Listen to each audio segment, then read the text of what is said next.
Hello guys, welcome back. I am Adarsh Vajpayee and this my channel the medico Adarsh. Anti fungal drug के azole group के बारे में अगर आपको समझना है, प्लीज इस वीडियो को स्टार्टिंग से लास्ट तक देखिएगा क्योंकि ये वीडियो बहुत ही इंपॉर्टेंट होने वाला है। चलिए शुरू करते हैं। हमने बात करना स्टार्ट किया था एंटी फंगल ड्रग के बारे में, उसके क्लासिफिकेशन को भी हमने देखा था। तो आज हम देखने वाले हैं general introduction, pharmacology, mechanism of action, example, pharmacokinetics, pharmacodynamics, adverse effect and mainly uses of azole. ये जो एजोल क्लास है, इसके अंदर के क्लासिफिकेशन है, उनके एग्जाम्पल हैं, वो बहुत इंपॉर्टेंट हैं। एजोल क्लास बहुत इंपॉर्टेंट है और ये सबसे अच्छा एंटी फंगल ड्रग के रूप में अपना इंपॉर्टेंस रखते हैं। तो आइए देखते हैं एजोल के बारे में कि उनको अपने काम करने के तरीके के अकॉर्डिंग कौन सी क्लास में कैटेगराइज या क्लासिफाई किया गया है। ये जो एजोल है उनको रखा गया है, इनकी कैटेगरी की तो बात करते हैं तो ये जो अपने एजोल हैं इनको रखा गया है drug acting on sale membrane, यानी कि ऐसे ड्रग जो सेल मेम्ब्रेन पर अपना एक्शन शो करे। सेल मेम्ब्रेन किसका?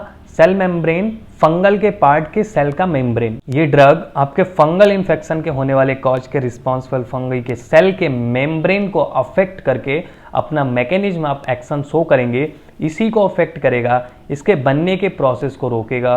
ड्रग एजोल, इसलिए हम इसको कह सकते हैं कि ये ड्रग सेल मेम्ब्रेन को अफेक्ट करेंगे। इसके एग्जाम्पल की बात करें तो इसके दो तरीके हैं और दो सब क्लास में क्लासिफाई किया गया है। ये दो मेन सब क्लास हैं, इमिडाजोल एंड ट्रायाजोल। इसके अंदर के एग्जाम्पल कौन कौन से हैं ये देखते हैं एक स्लाइड की हेल्प से।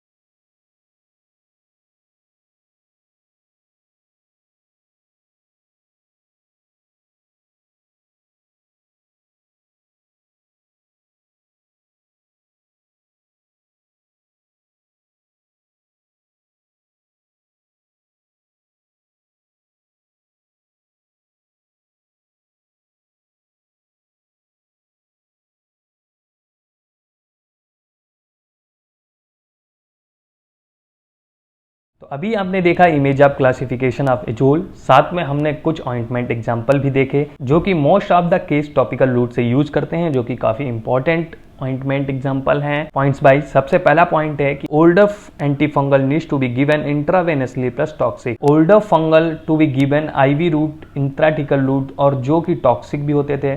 इसके पहले के वीडियो में बताया है हमने कि जो हमारे other type of anti fungal drug है वो आपके इंट्रावेनस रूट से देंगे और इसके साथ साथ उनका कुछ इंपॉर्टेंट इंफॉर्मेशन ये था कि वो टॉक्सिक इफेक्ट शो कर सकते हैं। उनकी सेलेक्टिविटी तो थी फंगल सेल के लिए, लेकिन उतनी नहीं थी।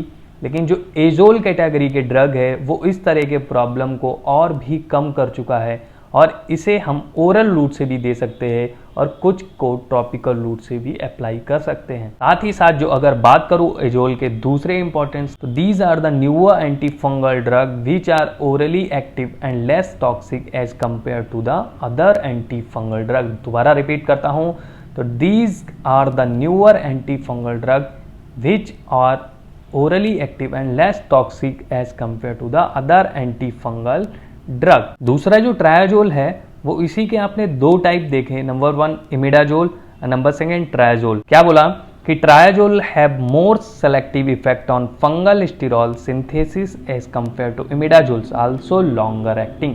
क्या बात करी मैंने कि जो ट्रायाजोल्स हैं ये मोर सेलेक्टिव इफेक्ट होते हैं फंगल स्टेरॉल के, यानी कि एर्गोस्टेरॉल की सिंथेसिस को एज कंपेयर टू इमिडाजोल्स। इमिडाजोल्स के कंपेयर ये ज़्यादा सेलेक्टिव होते हैं, लॉन्गर एक्टिंग होते हैं, ज़्यादा देर तक काम करते हैं। ये इनका एक एडवांटेज है compare to imidazole. Coming to the next important line that is note, ये इंपॉर्टेंट है, इसको याद रखना होगा। Clotrimazole and miconazole are used only topically. Clotrimazole और मिकोनाजोल जो है वो टॉपिकली ही यूज किया जाता है। अब बात करते हैं एंटी फंगल स्पेक्ट्रम के बारे में। एंटी फंगल स्पेक्ट्रम की बात करें तो ये एजोल हैं, ये किस तरह के फंगल इन्फेक्शन को ठीक करने में मदद करता है। तो इनकी जो एक्टिविटी है वो है broad spectrum anti fungal activity. और ये किस किस को इनिबिट करते हैं? ये इनिबिट करते हैं, दे इनिबिट डर्मेटोफाइट्स। डर्मेटोफाइट्स क्या उसके बारे में बात किया था। आपके पैरों के ऊपर के हिस्से में ब्राउन ब्लैक कलर के पेनलेस मार्क्स बनने लगे, वो आपके फंगल इन्फेक्शन को डिनोट करते हैं। और उनके साथ साथ हम कुछ हद तक कह सकते हैं कि रिंग वॉर्म को भी हमने इसमें इंक्लूड किया है, वो कहलाते हैं डर्मेटोफाइट्स। उसके बाद आता है ब्लास्टोमाइसिस, ये भी एक फंगल इन्फेक्शन है। डर्मेटाइटिस कैंडिडिस, ये भी क्रिप्टोकोकस नियोफार्मन्स, ये भी एक एंटी फंगल इन्फेक्शन को ठीक करता है। हिस्टोप्लाज्मा कैप्सुलेटम, इसको भी ठीक करता है। एंड अदर डीप माइकोसिस, इनको भी, इन तरह के फंगल इन्फेक्शन को भी ये एजोल ग्रुप की ड्रग्स ठीक करती हैं। अब बात करते हैं इसके मैकेनिज्म ऑफ एक्शन के बारे में। मैकेनिज्म ऑफ एक्शन की बात करें, ये जो एजोल कैटेगरी के ड्रग है ये सेल मेम्ब्रेन को ही अफेक्ट करेगा, तो कहीं ना कहीं इनका मैकेनिज्म ऑफ एक्शन होगा वो सेल मेम्ब्रेन पर ही होगा। चलिए फर्स्ट पॉइंट देखते हैं। ये जो है वो एर्गोस्ट्रॉल, यानी कि जो फंगल सेल का मेन स्टेरॉल है, यानी कि फंगल सेल का जो मेन स्टेरॉल है एर्गोस्ट्रॉल, इसकी सिंथेसिस को इफेक्ट करेंगे and important for fungal cell membrane. और ये जो है इम्पॉर्टेंट होते हैं फंगल की सेल मेम्ब्रेन को रप्चर करने के लिए, सेल मेम्ब्रेन को डेथ करने के लिए ये सेल मेम्ब्रेन पर ही काम करते हैं। नंबर सेकंड की बात करते हैं, inhibit fungal cytochrome P450 enzyme. ये जो है इनिबिट करते हैं फंगल की साइटोक्रोम को P450।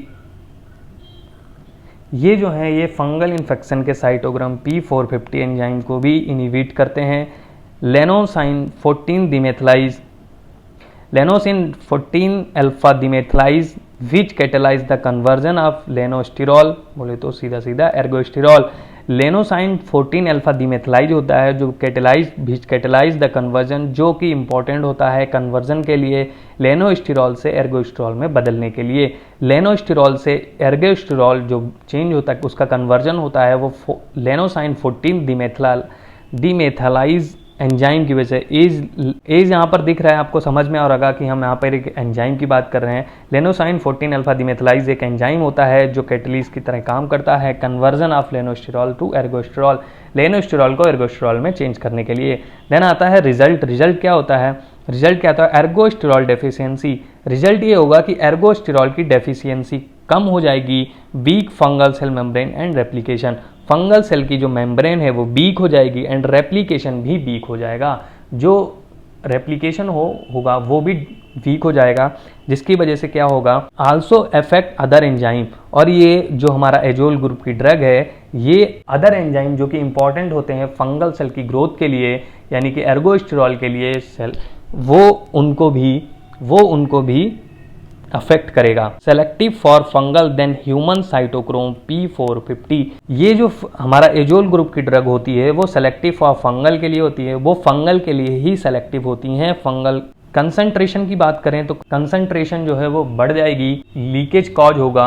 लीकेज कॉज होने की वजह से सेल के अंदर का जो कॉन्स्टिट्यूट है वो लीक आउट कर जाएगा और सेल जो है वो ग्रोथ नहीं कर पाएगी, सेल की डेथ हो जाएगी। इस तरह से जो है हमारा एजोल वर्क शो करेगा। चलिए एक बार फिर से मैकेनिज्म ऑप्शन को समझ लेते हैं। इनिबिट सिंथेसिस ऑफ एर्गोस्टिरॉल, जो इनिबिट एर्गोस्टिरॉल की सिंथेसिस को इनिबिट करेगा, important for fungal cell membrane. Ergosterol जो कि इंपॉर्टेंट होता है फंगल सेल मेम्ब्रेन को बनाने के लिए। Inhibit fungal cytochrome P450 enzyme, fungal cytochrome P450 enzyme को भी इनिबिट करेगा। Lanosine 14 alpha demethylase which catalyse the conversion of lanosterol का एर्गोस्टिरॉल में। रिजल्ट क्या होगा, एर्गोस्टिरॉल डेफिशिएंसी, एर्गोस्टिरॉल की डेफिशिएंसी हो जाएगी, फंगल सेल का मेम्ब्रेन जो है वो वीक हो जाएगा, रेप्लिकेशन कम हो जाएगा। आल्सो इफेक्ट अदर एंजाइम, और अदर एंजाइम जो हेल्प कर रहे थे फंगल सेल के डेवलपमेंट में उनको भी अफेक्ट करेगा। Selective for fungal then human cytochrome P450। जो ये अपना एजोल ग्रुप का ड्रग है वो सेलेक्टिव होगा फंगल सेल के लिए, देन आता है ह्यूमन साइटो 450 के लिए।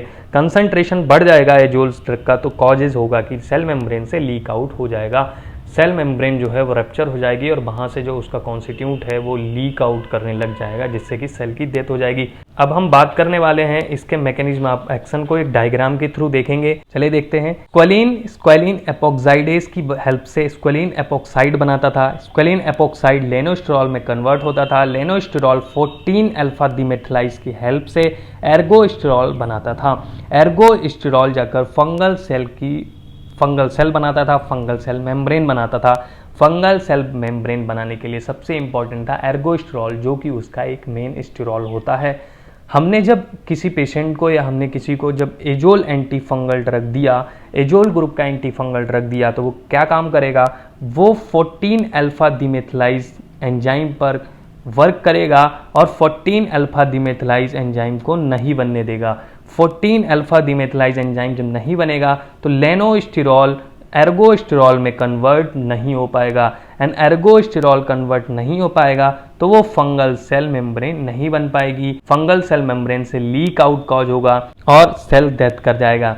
इस तरह से हमारा फंगल इन्फेक्शन को खत्म करेगा। तो एजोल ग्रुप ने क्या किया, 14 अल्फा डीमेथिलाइज एंजाइम को नहीं बनने दिया, जिससे लिनोस्टेरॉल का एर्गोस्टेरॉल में कन्वर्जन नहीं हुआ और एर्गोस्टेरॉल ना बन पाने की वजह से फंगल सेल का डेवलपमेंट नहीं हो पाया।